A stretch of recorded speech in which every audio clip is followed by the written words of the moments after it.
Q&A session if possible. So as I said, my name is Asid Khan. I'm part of Friends of Al-Aqsa in Glasgow.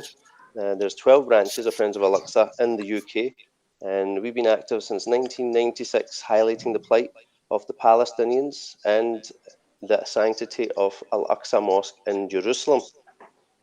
The global community has been rudely awakened by the Shaykh Jarrah forced evictions and the attacks on Al-Aqsa in Ramadan. We have seen a seismic shift in people's opinion. People can now see the atrocities committed by the state of Israel against innocent men, women and children on a daily basis. Thanks to the citizen journalism and the rise of social media, this has galvanized the global community to take action against Israel's ethnic cleansing of Palestinian land. The world now recognizes the apartheid support coming from all over the world. And now we can see the support coming in for Palestinians, support coming in from Hollywood actors, internationally renowned sports stars, politicians and governments. They're all calling out Israel's apartheid regime. Never has the plight of the Palestinians been on the forefront of the minds of the global community as it is today. It is no longer acceptable to remain silent on this issue. The public must call out Israel's war crimes and ethnic cleansing without the fear of being labelled anti-Semite. The facts are there for everyone to see that Zionism is state-supported racism, and this is apartheid. So today's online protest is to learn from our speakers how we must continue to oppose the illegal Israeli occupation and defend the Palestinians from our own homes. Without further ado, let me introduce my first speaker. It is an honour to share a platform with Ismael Patel. Ismael Patel is a British optician and founder of Friends of Al-Aqsa in Leicester in 1996. He is on the advisory board of the Conflicts Forum, director of Islam Expo, and a member of the special advisory board of Clear Conscience. He writes commentary for The Guardian, The Independent, and Al Jazeera English. He was on the Mavi Marmara, part of the Gaza Freedom Flotilla, which was raided by Israeli forces, and he was held captive by Israel for 48 hours, then deported to Turkey. Ismael Bhai, I'd like to pass the mic over to you. Assalamu alaikum, everybody. And first, let me thank all the people who have joined us today for this very important conversation, and also all the guests that are here who have committed themselves and given their very valuable time to help each other empower on how we can move forward. As Brother Asad has mentioned, that the last 10 days, or just over 10 days really, we have seen in Britain a phenomenal uprising for the support of the Palestinian people. We have had, to my estimate, there were approximately 80 demonstrations, over 80 demonstrations in the last 11 days across the country. And that is unprecedented. The two demonstrations in London last Saturday and this Saturday were the biggest gathering of people for the Palestinian cause in my history, and I would most probably say in British history. And this sea change, I think, is something very, very important. And I think people understand that what happened in the past 11 days with a killing of over 200 people, thousands injured, and something like 70,000 displaced within Gaza itself, is simply a symptom of prolonged occupation of the Palestinian people. And how to change that is something we have to be focused on. So to change this, it's not going to happen overnight. It can do if so Allah wills. But we have to make concerted efforts on a daily basis throughout the years. And to do that, we have to take certain steps. And from Friends of Al-Aqsa, I would really urge several things. First and foremost is hopefully you can set up branches wherever you are based. So if you're outside our, maybe the cities that we have got branches, please get in touch with us so that you can help us with a much more prolonged and sustained effort towards bringing about a change of situation in Britain so that Britain can put pressure, the civic society more than the government, on Israel and bring about a change. And how can we change that? one of the biggest things we can do is get engaged with the BDS movement, the boycott, divestment, and sanction. I think as civil society, we have the power, the economic power, the cultural power, and the academic power as well. And I'll touch on these points, and I'm sure the speakers will expand on this, that we use these instruments and these tools to put pressure on Israel to become a pariah state that it should be, and to call it out for what it's doing to the Palestinians, and what it's also doing to the international community and the norms of global society, the norms we talk about, international law, Geneva Convention, UN resolutions. If we want the global society to abide by this, then we have to make sure everybody in no country should find itself to be an exception to not abiding by these rules. And Israel at the moment is allowed to get away with violating all these rules and laws, and the Palestinians are paying the consequences. So in one sense, we're asking for a global uniformity and also at the same time ending the occupation of the Palestinian people. I would like to emphasize that at individual levels, we must make sure we do not buy anything that comes from Israel or it supports the state of Israel. At cultural level, we should lobby all organizations and groups that partaking in advancing Israelis and Israeli occupation and supports Israel. At academic level, especially university students, there's many universities up and down the country who are investing in Israel either through exchange of technology, academic material, and so forth. And I think we should stop that. And we need campaigns at university level to carry on with that. Politically, we have to engage our own government and make sure that they abide by the very policies that they have put forward. So, for example, most commonly stated one is the sale of armaments and technology to any country outside of Britain. British policy states that they will not sell any arms from Britain to a country that violates international law or uses British arms to oppress and suppress indigenous people. And thirdly, it will not sell arms to a country that uses those arms to expand its territories. Israel does all these three things, and yet the British government continues to sell arms to Israel. So we have to call them out, and we have to make sure they abide by their very policies that they tell us that they're exercising. And this duplicity and hypocrisy must be exposed. So we're not going to the British government with a begging bowl, neither are we going to them expecting for them to change their colors immediately. But we want to expose them and make sure that they stand up to the very principles they're telling us to abide by. So these are some of the stuff and steps we have to take. I don't want to take too much time from our guests who are invested so heavily on this issue, and they know a lot about some of the factors that I've just touched. So I want to finish where I started. The greatest thing you can do for the Palestinians is not only to react and demonstrate when something tragic happens, as it has happened in the last 10 days, but to make sure that we do this on a daily basis throughout the years until Palestine and Palestinians are free.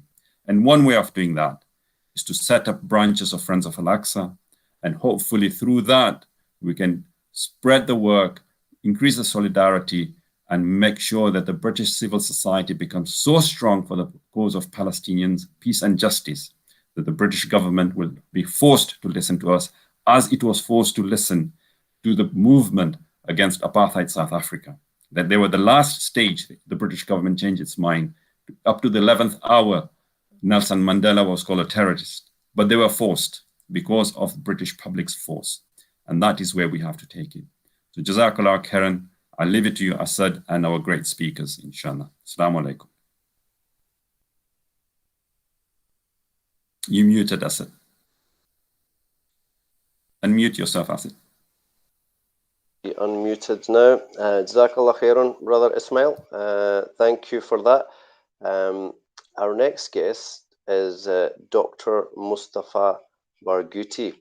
So I'm just going to request Dr. Mustafa to put on his camera, if that's possible. If it's not possible, that's fine as well. I'll just introduce Dr. Barghouti. So Dr. Mustafa Barghouti is a Palestinian physician, activist, and politician who serves as General Secretary of the Palestinian National Initiative. also known as Al-Mudabbara. He has been a member of the Palestinian Legislative Council since 2006 and is also a member of the Palestinian Liberation Organization Central Council in 2007. Dr. Barghouti was Minister of Information in the Palestinian Unity Government. Dr. Barghouti, are you with us? Can you hear us, Dr. Barghouti? You may be on mute. I've suffered that fate a couple of times already. Shall we see if we can come back to Dr. Barghouti? He's definitely on this chat, but he's not with us at the moment. So if that's okay, will we move on to Yvonne Ridley? Yvonne, are you with us? Yes, I am. Can you hear me? See me? I can hear you and see you. So I'm just going to give you an introduction, if that's okay. Mm-hmm. So Yvonne is a British journalist and author. Yvonne provides political analysis on affairs related to the Middle East, Asia, and the global war on terror. Her work has appeared in numerous publications around the world, from east to west, from titles as diverse as the Washington Post to the Tehran Times and the Tripoli Post, earning recognition and awards in the USA and UK. 10 years working for major titles on Fleet Street, she expanded her brief into the electronic and broadcast media, producing a number of documentary films on Palestinian and other international issues, from Guantanamo to Libya and the Arab Spring. It gives me great pleasure to introduce to you Yvonne Ridley. Yvonne. Well, thank you very much for that introduction and inviting me to this event. I think it's important not to be overwhelmed by what we've seen in the media over the last few weeks. You know, the familiar images of Palestinians being brutalized by the occupation forces. And I know that sitting back home, people have thought, well, what can I do? And feeling very helpless. But the thing is, Palestinians do not want our tears or our pity. For while many of them have paid the blood price, they're not asking us to do the same, but what they do want from us is support, comradeship, solidarity, whether our efforts are political, humanitarian, or simply taking to the social networks.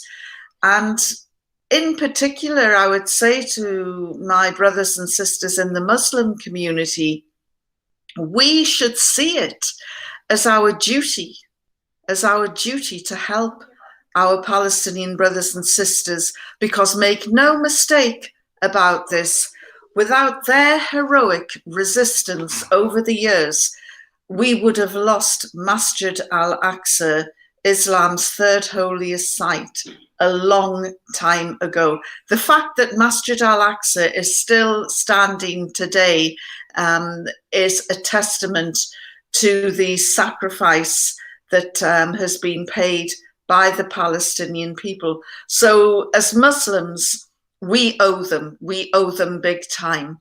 But to the wider world, what I would say is we all have a care of duty towards the Palestinians from a historic perspective. And again, please don't feel helpless, because there is so much that we can do. For those of us who are members of trade unions, we can raise the issues in our branch meetings right up to national meetings. And it's a great way to get people involved. Just recently, there was a rooftop protest by some amazing activists from a group called Palestine Action, and they took to the roof of an arms factory in Leicester, and firefighters were called to assist the police at the protest. and to get rid of the protesters, essentially. And as soon as the fire brigade union members arrived, they just said, no, we're not getting involved. It is not our job. We are just involved in humanitarian efforts, and we stand in solidarity with the Palestinian people. And this was really powerful stuff. So, you know, people are doing all sorts of things. They're putting their jobs on the line for the Palestinian cause. They're raising awareness in all sorts of arenas. And if you're still not convinced that you can make a difference and say, what can I do? You could also do nothing, like do not buy anything that is produced on land stolen by Israel. Do not buy Israeli dates. Do not support the Zionist state by buying into their software, their technology, their produce. And very much in the same way as apartheid Africa, South Africa was brought to its knees, we can really do the same with the BDS movement. And if you think that the BDS movement isn't causing any pain, trust me, it is. There is a special room in the Israeli embassy in London. It's like a war room with maps and charts. And one map is totally devoted to the BDS movement. And there are red spots around the country where the BDS movement is particularly active. I think Leicester's a red spot, certainly Brighton is. And the whole of Scotland is marked enemy territory because of the activity in Scotland. So I'm delighted to see Friends of Al-Aqsa have got a branch in Glasgow, and inshallah we'll get more branches throughout Scotland. And, you know, don't underestimate your own ability to make a difference. And I would go back to a favorite analogy of mine about a pebble in a shoe. A pebble, or a little piece of grit, you know, it's nothing in comparison to the human body. But if it's in your shoe, it is constantly niggling, it's constantly irritating, and eventually you have to stop and take off your shoe and try and sort out this piece of grit. And that's what I want everyone who's tuned in today to think about, how their activism can contribute to that piece of grit and just make it impossible for the Israeli Zionist machine to continue trampling on the Palestinians, who are the most wronged people in the world today. It doesn't matter who you are, where you are, what age you are, what gender you are, you can make a difference. So please go onto the BDS website and see the products that are highlighted to boycott, and also, you know, look at other ways that that you can get friends and family involved as well. Thank you.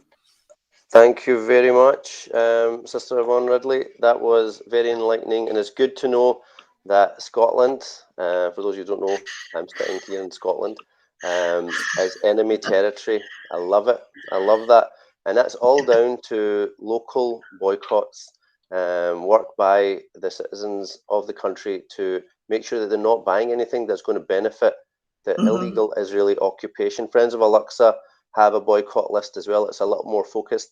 It looks like this. It's on a leaflets on the website as well, and it highlights companies like Coca-Cola, Veolia, Ahava, M&S, G4S, Hewlett-Packard, SodaStream, and Teva. So you can, as Sister Yvonne said, go on the BDS website.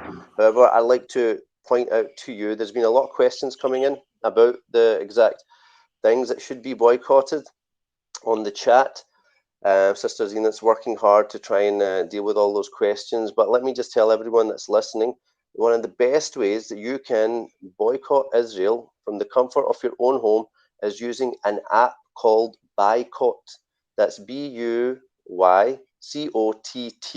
The details of this app are in the comments. If you're on YouTube, you'll see a video for it. Boycott any goods that are sold from the link. apartheid state of This Israel, app allows as you is recommended to know by which Boycott's Israeli companies divestment are sanctions, profiting from a your group that grocery grew out store of the or product apartheid in purchase. South Africa. And Boycott gives you the power to make an ethical choice just by simply scanning the barcode on your phone. So I'll just repeat that name again for you. It's called Boycott, Buycott. I was wondering, is Dr. Mustafa with us yet, or Dr. Barghouti, are you there? Okay, Dr. Barghouti, I think if you are there, you might want to try and unmute your microphone. And if you're not, then we are going to move on to Asa Winstanley, if that's okay. Are you there? Asa, are you there? Yes, I'm here. Yeah, hi. Brilliant, brilliant. It's that microphone mute, it always gets us. So I'm going to introduce Asa. He's an investigative journalist living in London, originally from Wales, who writes about Palestine and the Middle East. He's been visiting Palestine since 2004, and he writes for the award-winning Palestinian news site, the Electronic Intifada. And these guys are an invaluable source of information. Please make sure that you're on their Facebook page or following them wherever you can on social media. He is the associate editor there. He is the co-host of the Electronic Intifada podcast with Nora Barrow-Friedman, and he also writes a regular column for the Middle East Monitor. Asa, it's all yours. Well, thanks for that. Is my sound okay? Yeah, okay, good. Well, I mean, what I want to say is much along the lines of what's already been said, but I'll just add a few extra. Yeah. Well, can you hear me okay? Yeah, all right. Yeah, what I wanted to say is just that I mean, it was really amazing to see these demonstrations over the last 2 weekends in London, Manchester, Newcastle, you know, demonstrations supporting the Palestine Action team in Leicester, all over the country, really. And it's really amazing to see, and all over the world. And I think we've reached a point where we are at a, I mean, look, I think most of us here, or all of us here, have been in the Palestine Solidarity movement in one way or another for many years. And we've seen, in a way, we've seen many false dawns, and we've always thought there's a tipping point, you know, things are changing, etc., etc., and then things get worse for the Palestinians.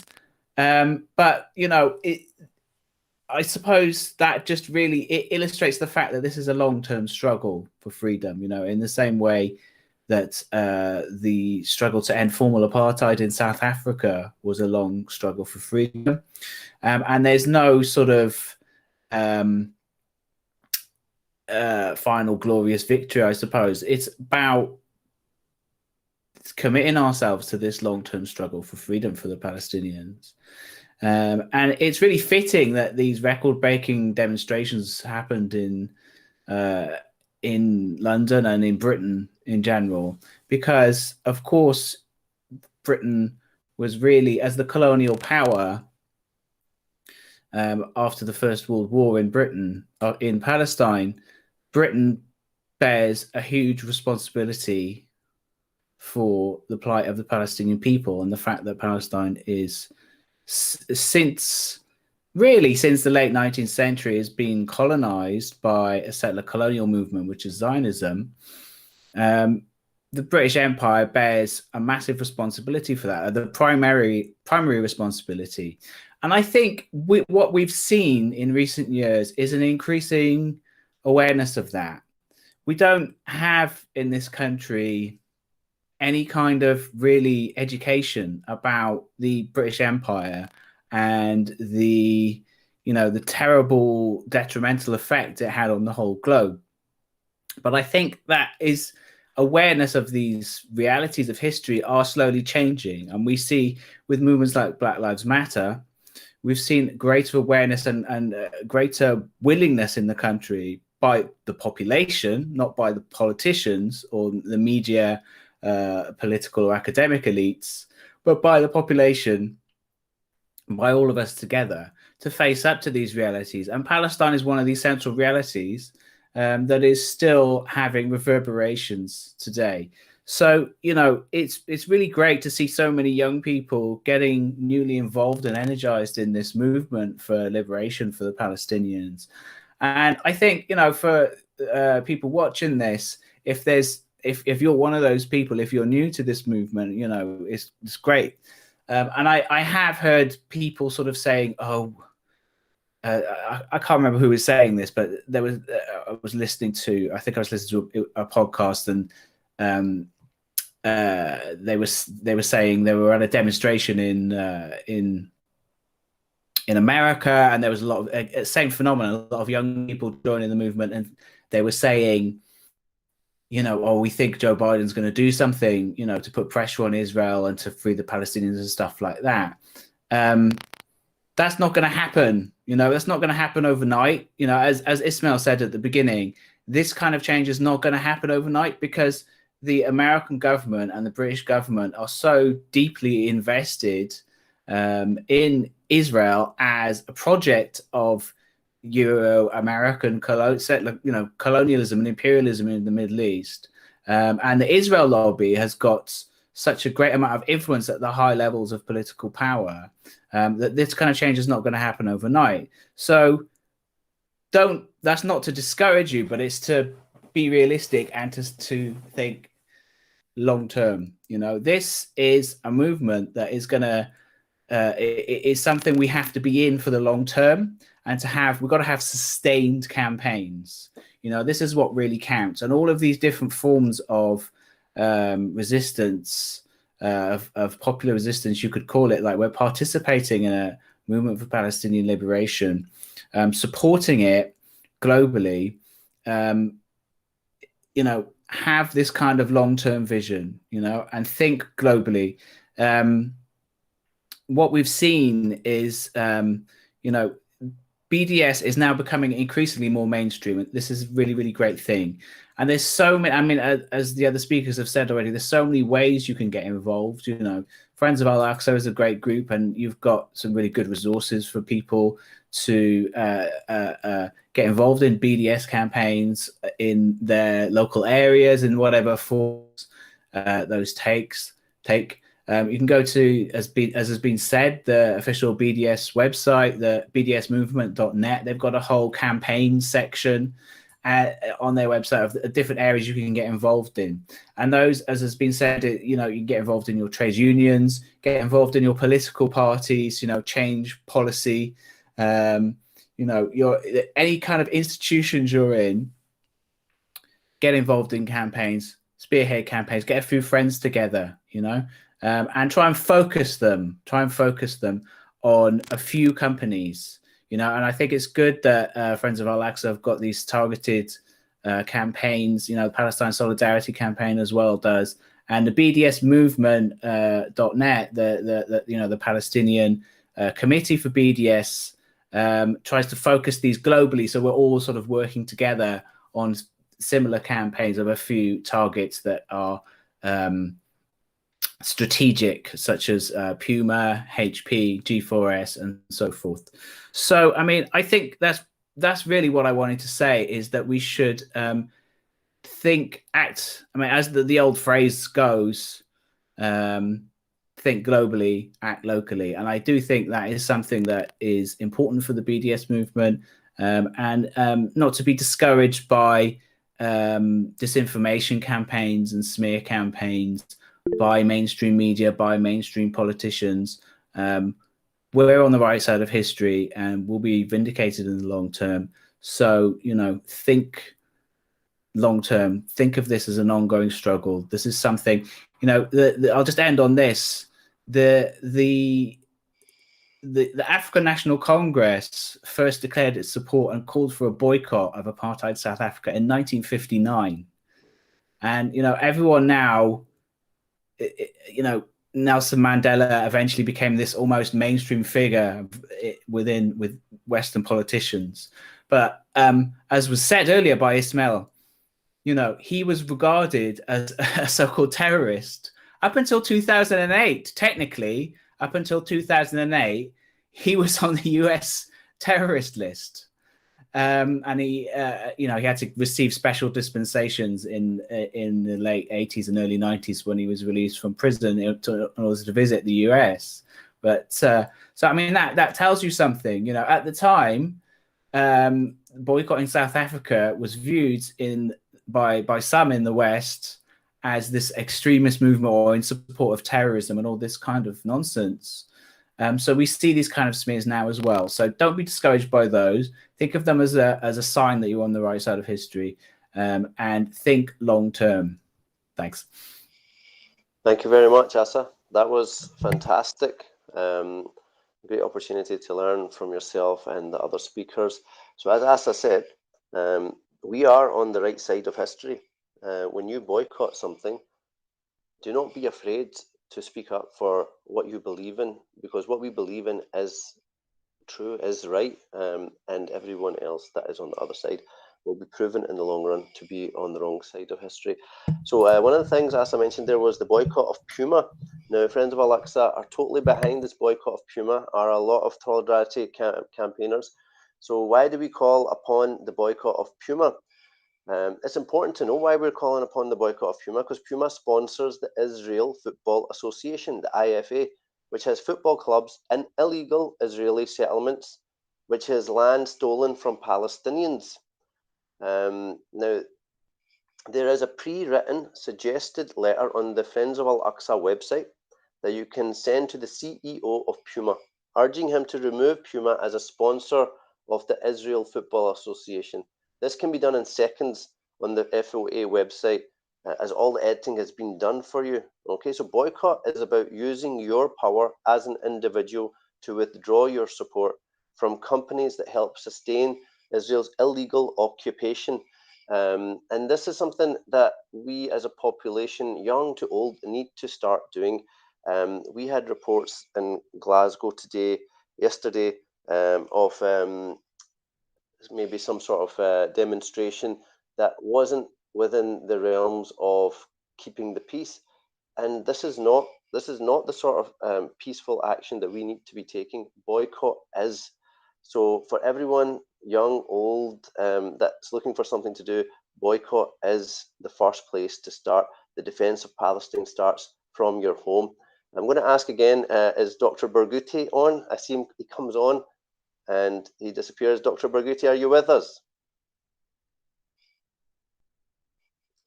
Dr. Barghouti, if your microphone's on silent, you might want to unsilence that. Okay, so we'll leave Dr. Barghouti for now again, and we'll move on. Are you there, Dr. Barghouti? No, it's me, Asa, again. Just to say, I've got to leave now, but I hope the rest of the meeting goes well. Thank you very much. It's been fantastic having you. You take care. Bye. Bye. Bye. So it gives me great pleasure to introduce one of my teachers, founder of iSyllabus, Shaykh Ruzwan Mohammed, who in 2009 co-founded the SOLAS Foundation, which focuses on offering quality and transparent religious consultancy in the areas of Islamic ethics and education.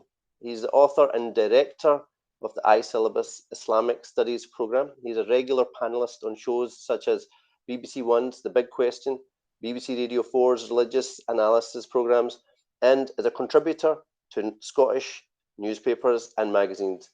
He is currently engaged in the research into the effects of textual hermeneutics and environment on Islamic legal ethics. Only someone like Shaykh Ruzwan could do that.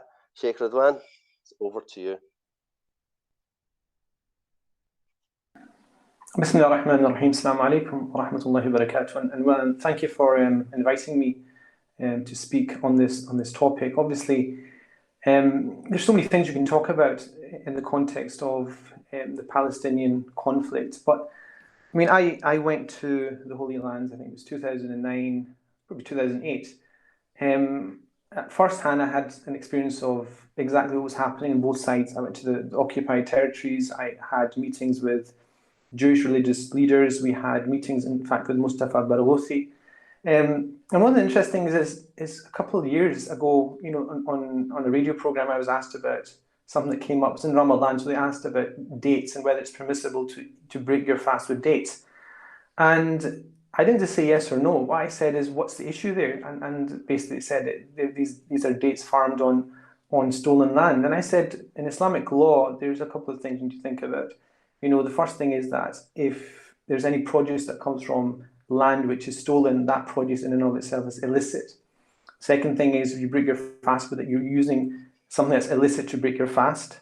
But I said the issue is not about that. The issue is a wider question of the politics and the systemic oppression that is behind the question itself. So, you know, there was demonstrations at the time outside a fruit seller telling him not to sell Israeli dates. But I think what we need to go to is something much deeper, which is something I saw when I was in Palestine and Israel. I went with David Lunan, who was the moderator of the Church of Scotland at the time.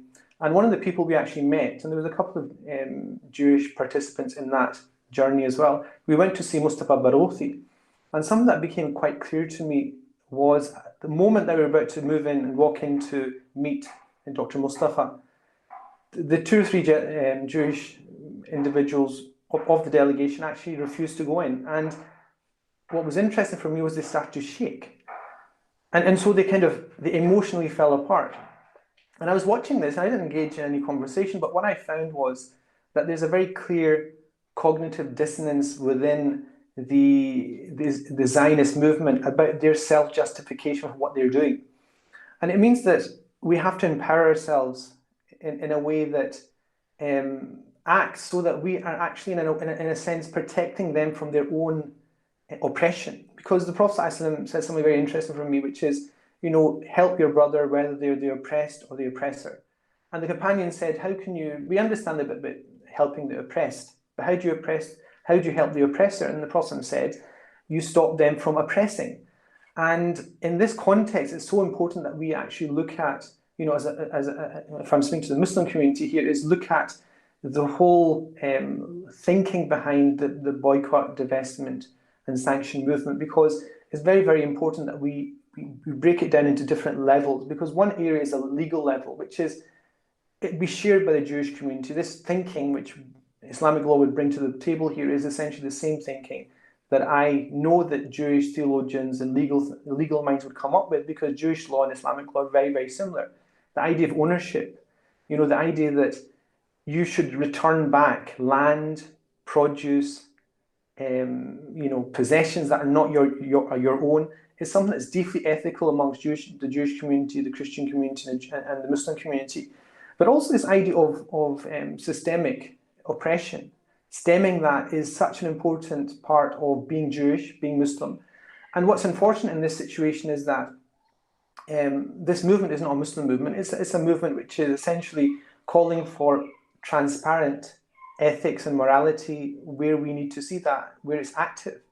And the other thing that's important for me is, and the reason why, you know, the Palestinian Initiative leader, I think, is very important to also raise the idea of, you know, interfaith work. You know, what is the work? What are you doing? Why is it that, you know, a lot of these initiatives are essentially kind of discussions around cups of tea, when, you know, we all know that, you know, some of these organizations that engage in interfaith work are very much fronts for the Zionist state. They're funded by them in the same way that we know that many Islamophobic movements and organizations in America are funded directly by the Zionist Israeli government, if for no other reason than to create this kind of perception that anybody who calls for BDS is inherently anti-Semitic.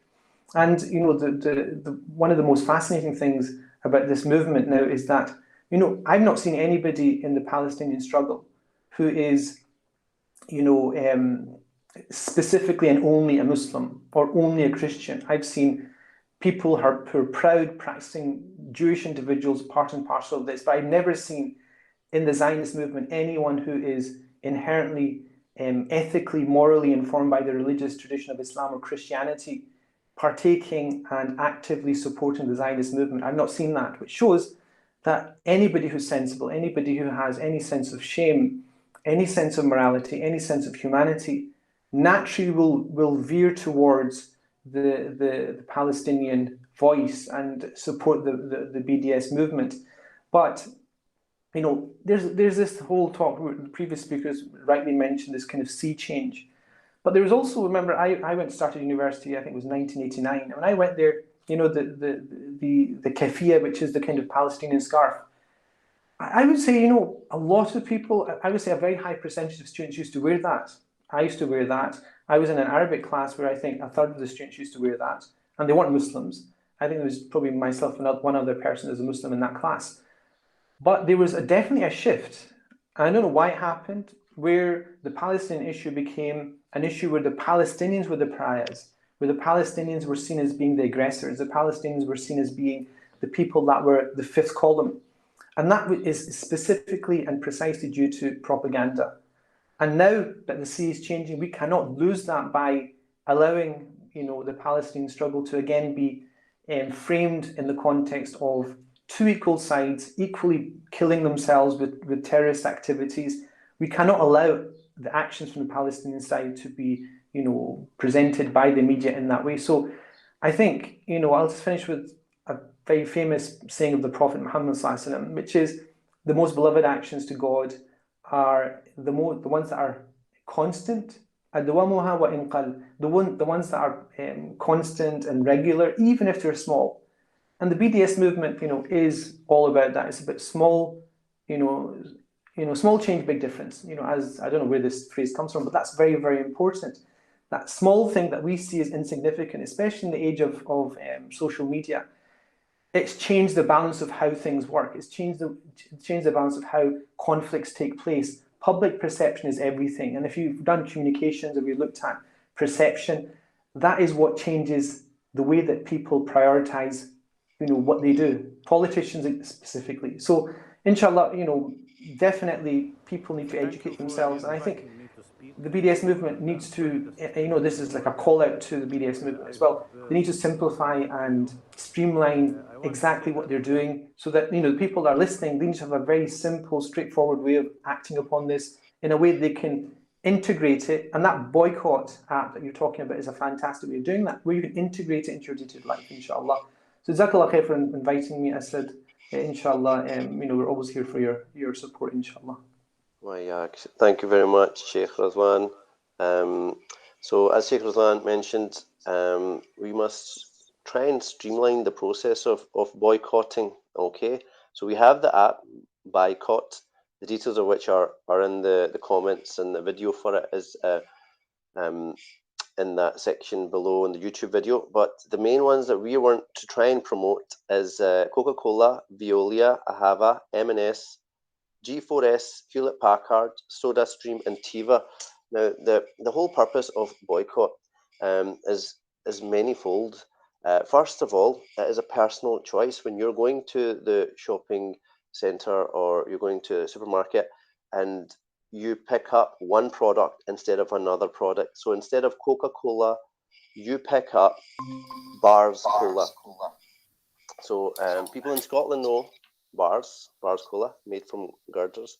So you pick that up instead of Coca-Cola. And if you're with somebody, that person will say, well, why are you not taking Coca-Cola or Pepsi or something like that? And then you take the time to explain to that person that in actual fact, companies like Coca-Cola, they partner with American Israeli businesses and they violate international law and they support Israel's occupation by illegal settlements. So buying produce from these sort of companies like Coca-Cola means that you're actually complicit with Israel's illegal actions. And so you make that active choice to not have something like this in your shopping list, and then you educate the people you're with. And quite often the people you're with are your family. they're your children, and they're your husbands, your wives, your sisters, your mothers. And when you tell that to them, they then realize that actually this is more than just chanting and shouting in the streets. This is something that I'm going to take home with my decisions that I make when I'm shopping. So that is a big effect that boycott actually has, that you're educating and you're raising the awareness 24 hours a day. And as I said, there's a list of companies that I highly recommend, and it's on the Friends of Al-Aqsa website. And Coca-Cola is one that we deal with every single day, because remember, Coca-Cola is not just Coca-Cola, but there's a lot of other drinks and food things that Coca-Cola make. So try and stick to this list, and Hewlett-Packard's on that list as well. So that's one of the effects of boycotting. The other effect of boycotting is when you raise social media awareness, or even more significantly, if something like recently Facebook has been getting 1-star reviews on the Play Store, ratings start to go down, people start to become more aware, and most importantly, the companies start to become aware of what's happening, what's trending. And even if it does not affect their profits, no company wants to see their name slated by the public. And so that causes that company to recede back from supporting the Israeli occupation. And that's what happened with Starbucks a number of years ago. So we must keep up that pressure. I'm going to see if we can get Dr. Barghouti. Dr. Barghouti was invited on here, and he's been trying to connect. He's currently in Palestine at the moment, and he's having technical issues. So I'll just give a wee introduction for Dr. Barghouti, and if he's live, we'll get him on live, and if we can get a recorded message from where he is right now, we'll get that. So Dr. Barghouti is a Palestinian physician and activist, and a politician that served as the General Secretary of the Palestinian National Initiative, and he's also been a member of the Palestinian Liberation Organization Central Council in 2007. Dr. Barghouti was the Minister for Information in the Palestinian Unity Government. Dr. Barghouti, are you with us? And if you're not with us, can we play the message that Dr. Barghouti just sent us there, if that's possible?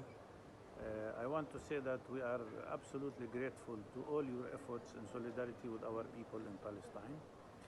And let me say that your solidarity... With all these advances in technology, we still can't get things to run as smoothly as we'd like them, so please bear with us. I hope this video... I think he may be trying to send that message through.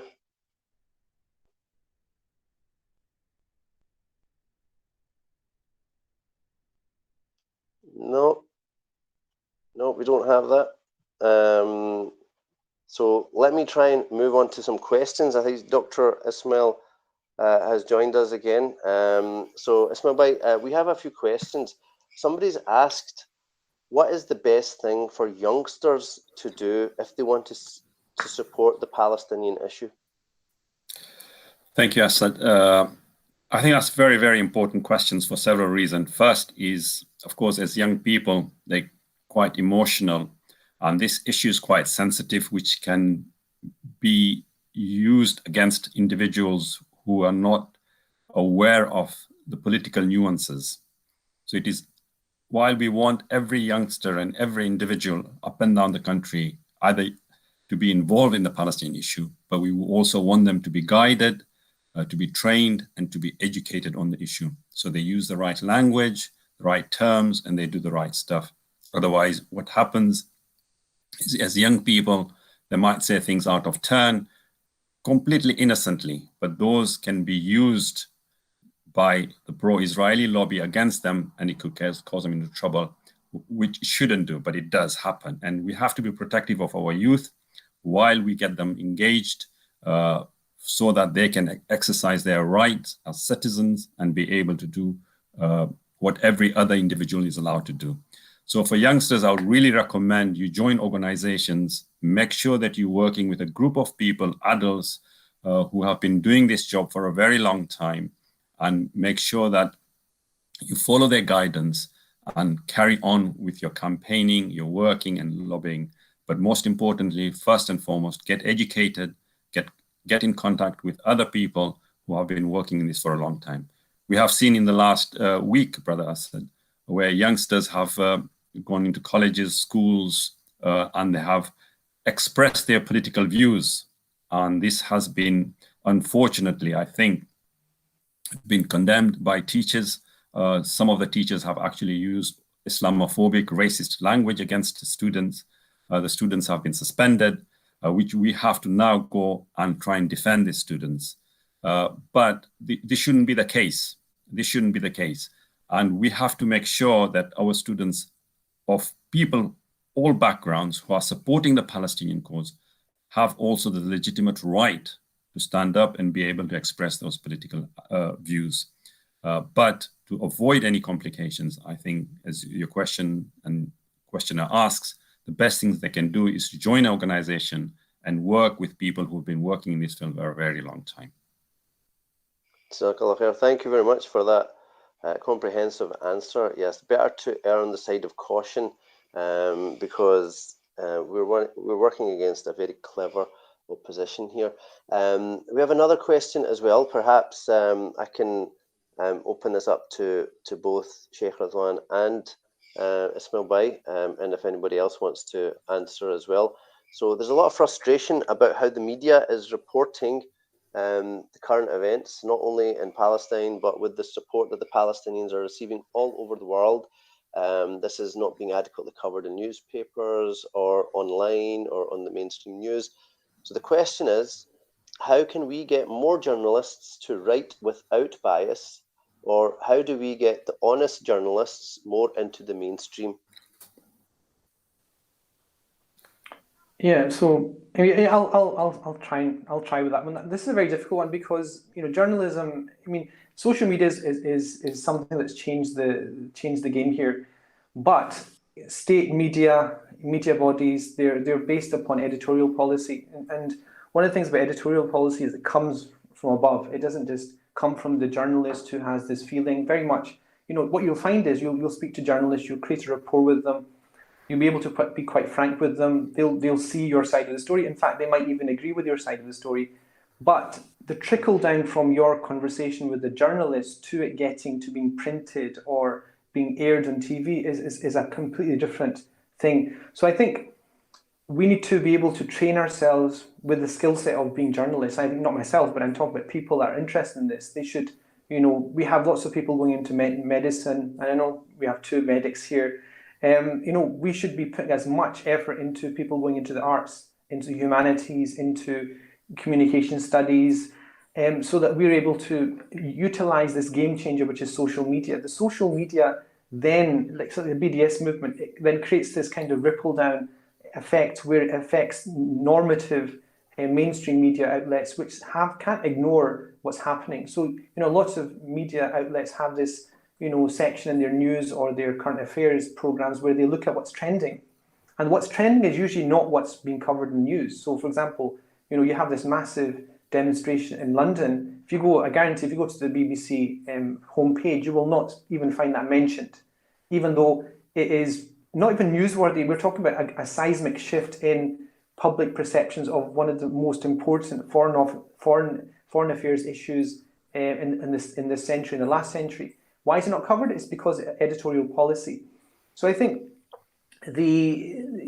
engaging with journalists, it is very much going to be, mainstream journalists is very much, it's going to be, the narrative is very much based upon the editorial policy of that organization, which is owned by a multimedia, multinational economic conglomerate, which will then put pressure on, the editorial policy, which will then trickle down and then affect the way that journalists write things. And so what you've got left is investigative journalism, you've got social media, you've got people that are able to create a niche for themselves. And I think it's almost like you get to a tipping point where journalists themselves, part of trade unions, insist upon the fact that because they're the people that are pushing out the news, they're the people writing the news, they're the people traveling and covering the news, at a certain point they have to then say, this is not what's happening on the ground. And I think was it Jeremy Bowen, I think it was, who was basically pulled out of Gaza because he basically said, look, there's nothing happening here. This thing of human shields in Gaza, I can't see it. And what was the editorial policy? Take this you know, he was the senior analyst of Middle Eastern, you know, politics, and he was just pulled out of the whole story. I mean, who can you have more senior than that? And he was pulled out. Why? Because of editorial policy. Who pulled it? That's somebody behind a desk that we never see. And so I think young people need to, first of all, it ties in with the first question about what can young people do. They need to be engaged in an organization so they have people helping them, overseeing what they're doing. And the second thing is they need to then train themselves and strategically learn the skills that can actually push out the news in a way that we want it to be pushed out. Just to add on Shaykh Ruzwan's thing, absolutely take on board everything Shaykh Ruzwan has mentioned, very, very important points. But regarding the BBC in particular, not the rest of the media, which Shaykh Ruzwan has very articulately stated, BBC is a public body where we have to pay license fees, so they're responsible to us as citizens. And it is slightly different. So another way we can also, to add to what Shaykh Ruzwan has mentioned, is to lobby the BBC, in particularly the language they're using, what they're not covering. I think it's very important. What they're not saying is as equally important to complain about as it is to complain about the wrong words they're using. So for example, when they use the Palestinians have died relative to Israelis have been killed, we saw that a big campaign was started last week, and we have to write emails, you know, we are on the social media, spend that 10 seconds, complain to Ofcom about what the BBC is doing, and they will be held accountable. It will take time, but we can change these. In particularly the BBC I'm talking about here, not the private bodies. Again, talking about the demonstration, which Shaykh Ruzwan said, yes, there's absolutely no mention. In fact, the BBC World Service said there's only about 15,000 demonstrators turned up. So even that was, when they covered it, they you know, undermined it. So again, complain that this is a major event. Why are you not covering it? Ask them. And of course, they have to reply to you. And that pressure alone to reply so many times means they're consumed with manpower and labor. That makes them sure that next time when it happens, they do cover it because they don't want to go through the headache and the heartache and the problems of responding to everybody. So this is how pressure works. So don't give up in campaigning and lobbying against the media as well, on top of what Shaykh Ruzwan has already mentioned.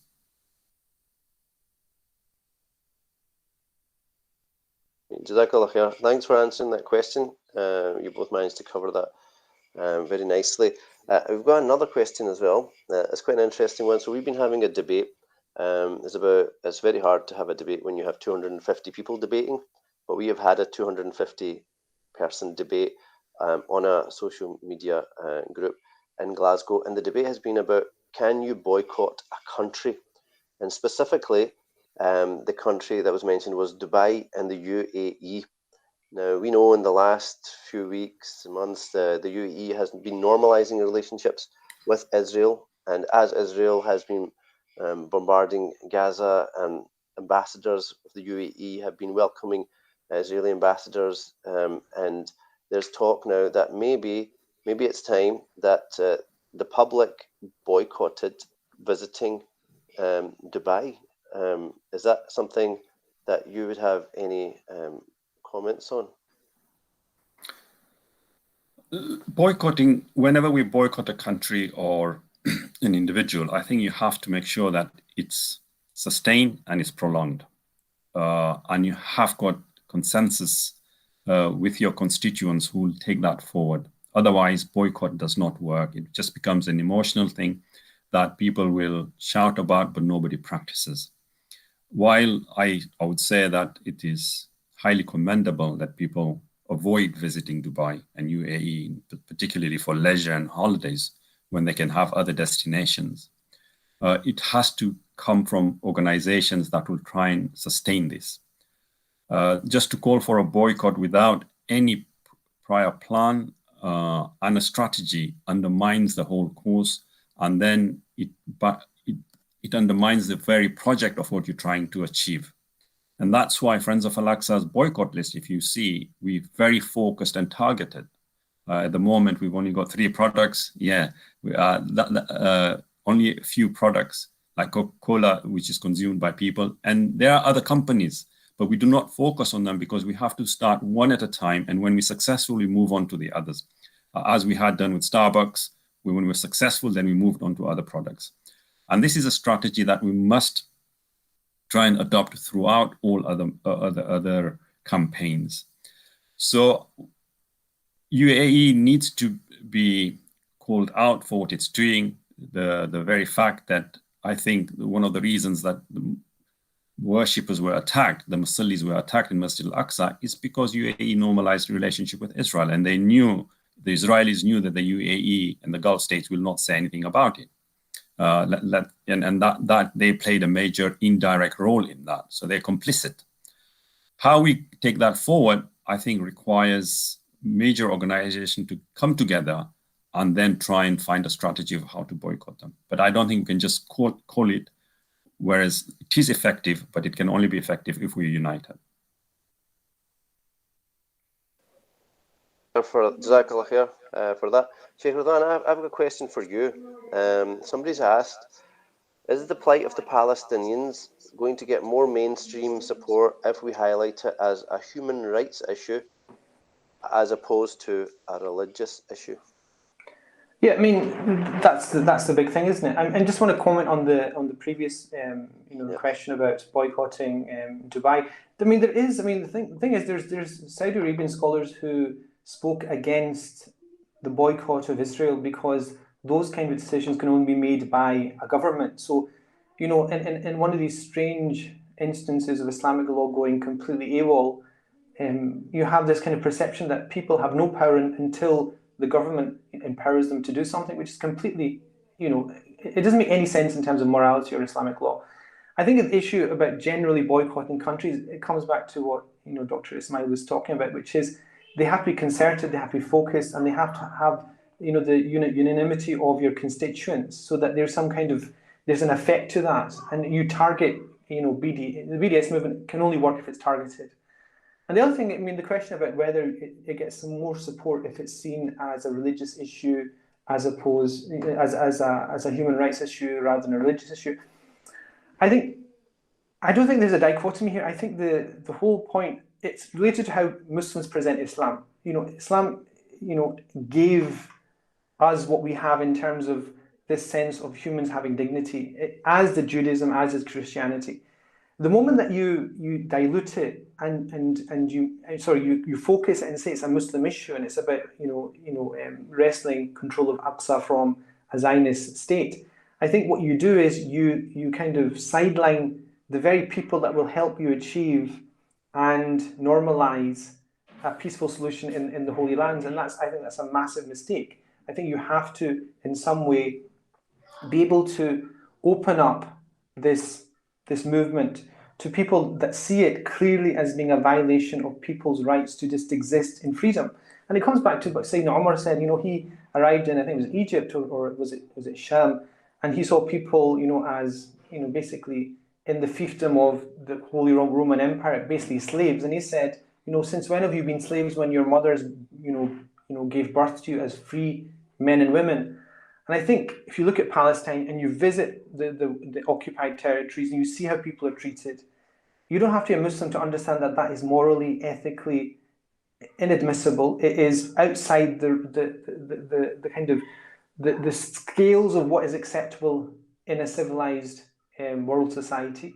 And therefore, it's not just a Muslim issue. And I definitely do think that if you widen it and you start to get people engaged as ambassadors for your cause, what we're calling for is, equal access to the holy sites under a situation where people who had ancient rights to that land and have, documentary evidence that they own places, own houses, own land, that is implemented. That's what we're asking for.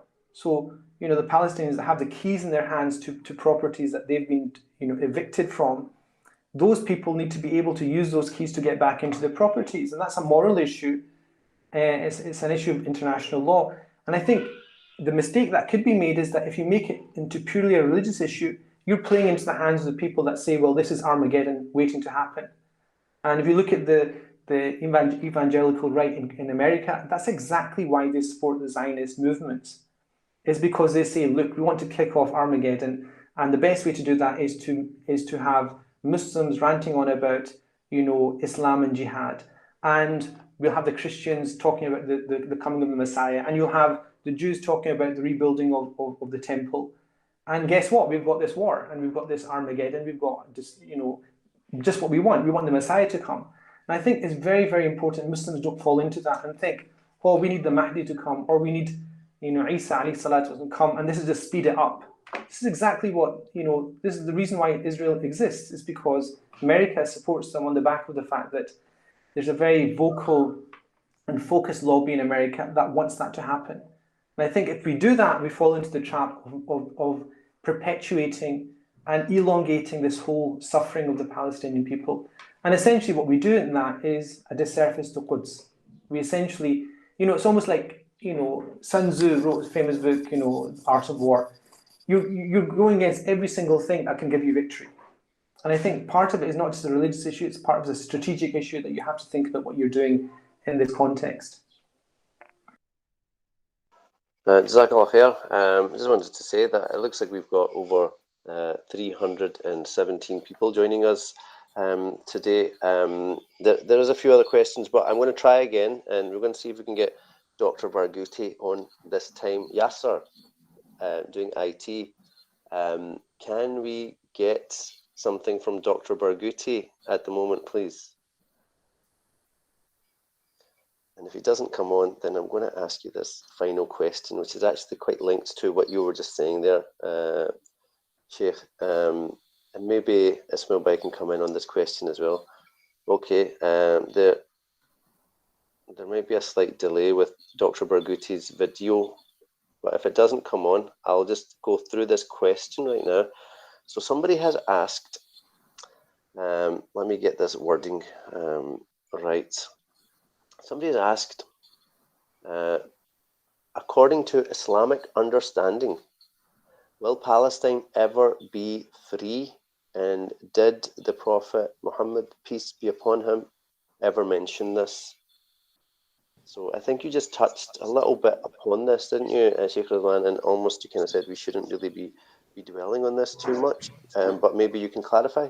So I think that's such an interesting question, because it's talking about, can Palestine be free, and has it been prophesied by the Prophet ﷺ?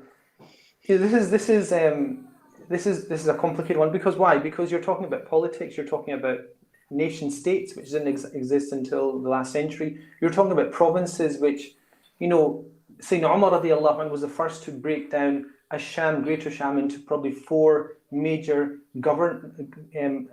split into kind of areas which were governed by governors, and Palestine was one of those areas. And so the Prophet would not have talked about the liberation of quote unquote Palestine. But what we do have is the significance of the specific land itself. And you have the numerous multiply transmitted narrations from the Prophet ﷺ about the blessedness of Greater Sham and also Quds.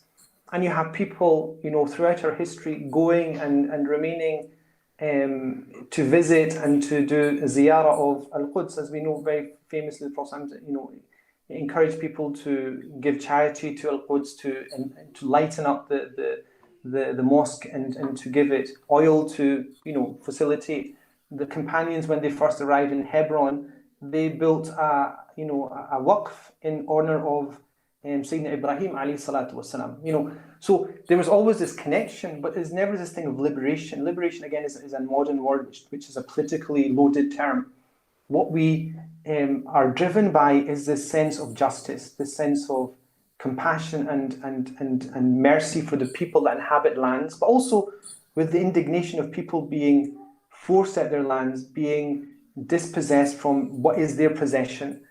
And that's sufficient. I think once you make it into something about the ends of time, when you talk about Armageddon, when you talk about all these things, what you end up doing is, these are things that are unseen, these are things that are unknown, these are things that we wait and we will see them unfold in front of our eyes. But it's not something that we make happen, it's not something that we perpetuate or we precipitate by our actions, which is exactly, as I said before, evangelical Christians, they want to create the war. In other words, they want to light the match. And I think Muslims need to think, okay, this is not Armageddon. This is not, the ends of time are something that are encroaching every single moment we speak. We're getting closer to what are the ends of time. But, you know, the Prophet said that if you arrive at the end, the last day, and you have within your hands a sapling that you're planting, then complete the planting of the sapling. And this is why, you know, the BDS movement is exactly that. This is going to be a struggle which is going to take time. You don't say, oh, the end of time is about to come. The Prophet Isa, you know, I think may come, or the Mahdi may come. And therefore, there's no point in, you know, boycotting because, you know, the Prophet Isa is going to sort everything out. It doesn't work like that. The moral imperative and the responsibility is upon our shoulders because it's right to do that right now, and not because it's something that's prophesied in the past.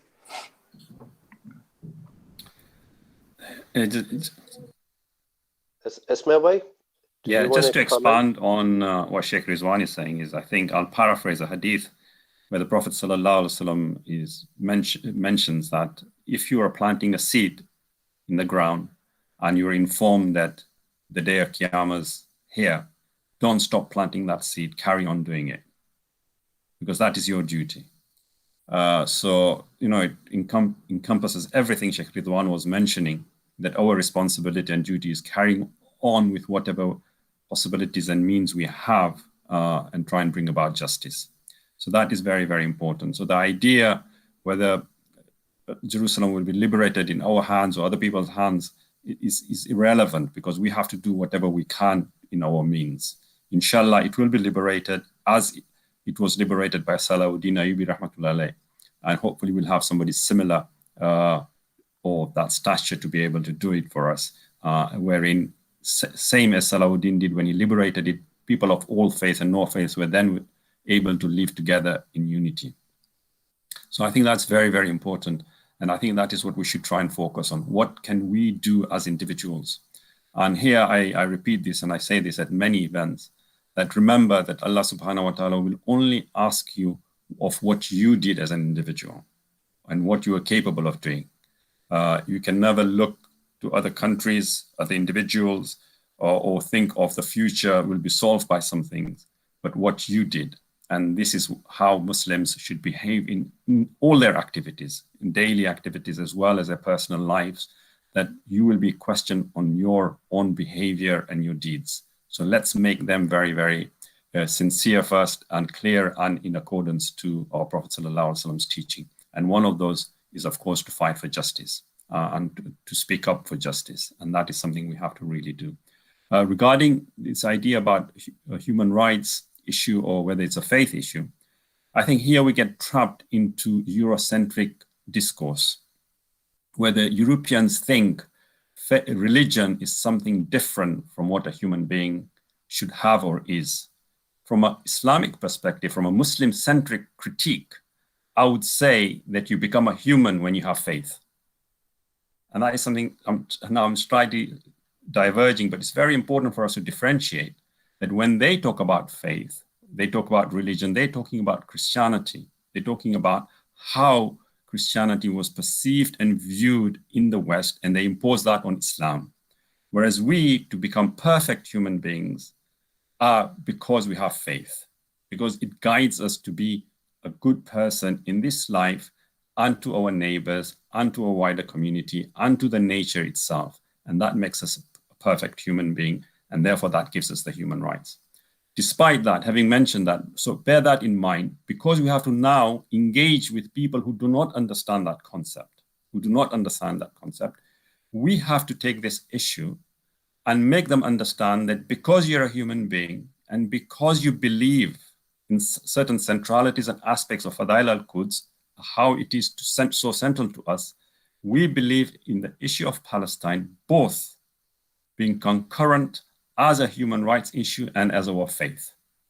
And I don't think we should shy away from the fact that we have a moral and ethical responsibility from our faith-based as well as a Eurocentric perspective of human rights-based. So yes, it's a human rights issue as far as Eurocentrics are concerned, but it is also central to our faith. Because if the Prophet ﷺ has, as Shaykh Ridwan has mentioned, had so many ahadith and virtues of Masjid Al-Aqsa, it is part and parcel of the Holy Quran, then we are, by very nature, must be engaged in the love and the safety and the sanctity and the promotion of that holy place, Al-Aqsa Haram Sharif. And therefore, I think we shouldn't shy away from that, but we should be able to articulate that in the different gatherings and the different platforms that we have. And we should also highlight the very issue that not to be able to go to pray in a mosque is, according to Western-centric values, a human rights violation. So we can come to that, the very aspect of Masjid al-Aqsa from that aspect. But this differentiation of human rights and religion is a Eurocentric colonialist perspective, and we need to decolonize our mind and think critically as Muslims, that for Muslims, that is one and the same. Wow, that was wonderful. Thank you very much, Ismael Bhai and Shaykh Ruzwan, for a very thorough answer. So we have that message now for from Dr. Barghouti, and Yasser is just going to pop that on for us right now. He couldn't make it due to technical issues, but whilst he was sitting in Palestine, he's recorded us a little message. So whenever you're ready. So.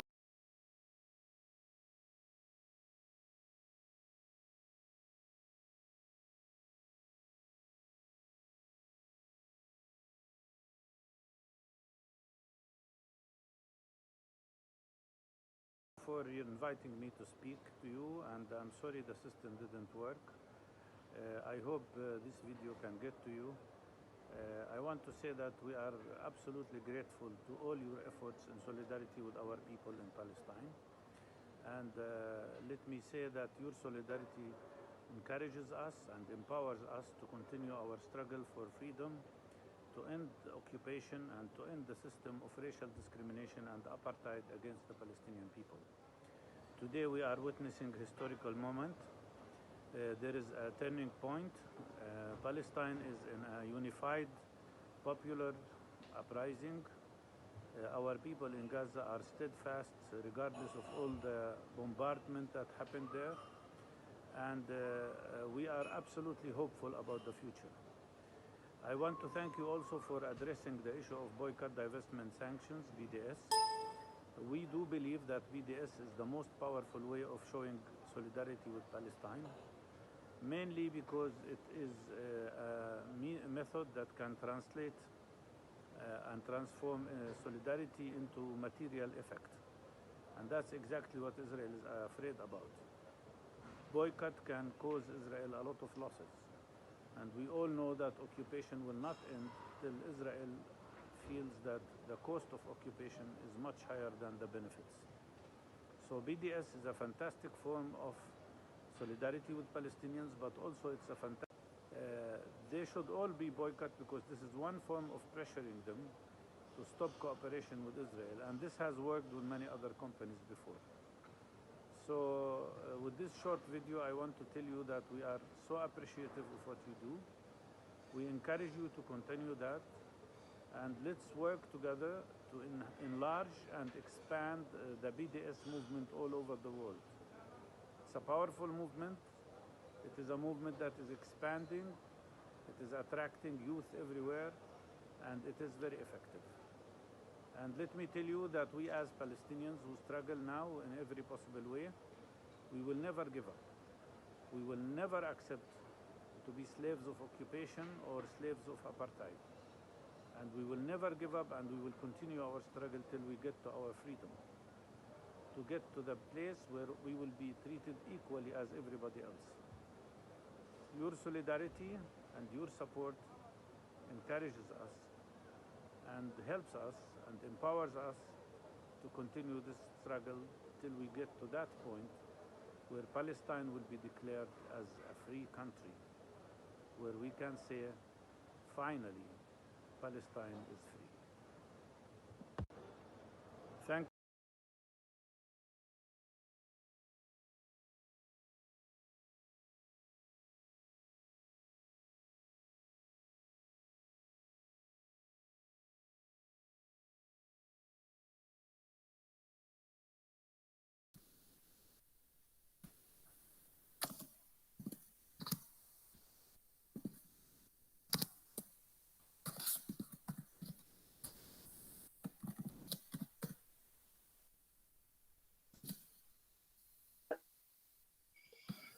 That's wonderful.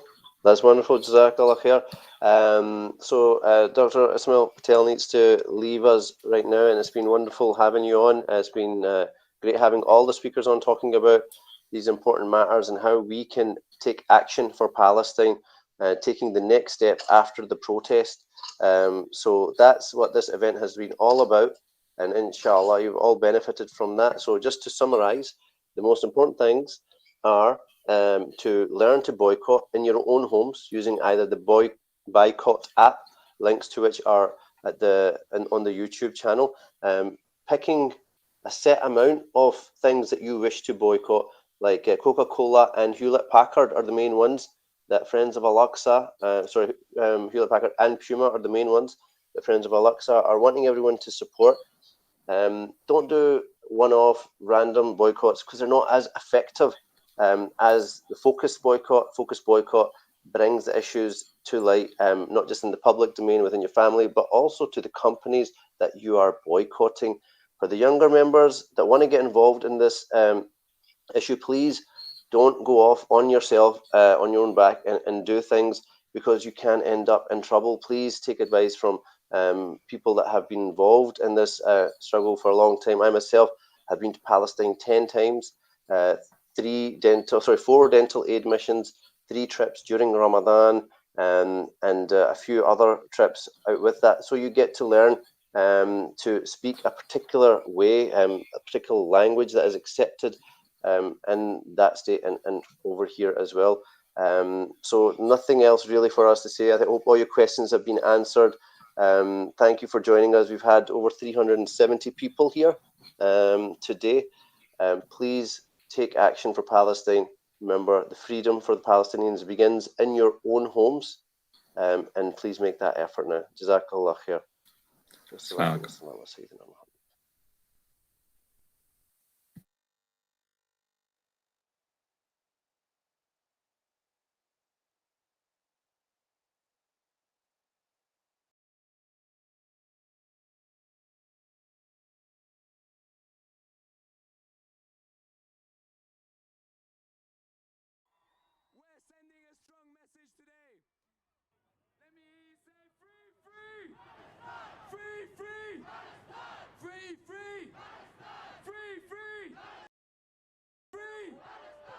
Make some noise for yourselves!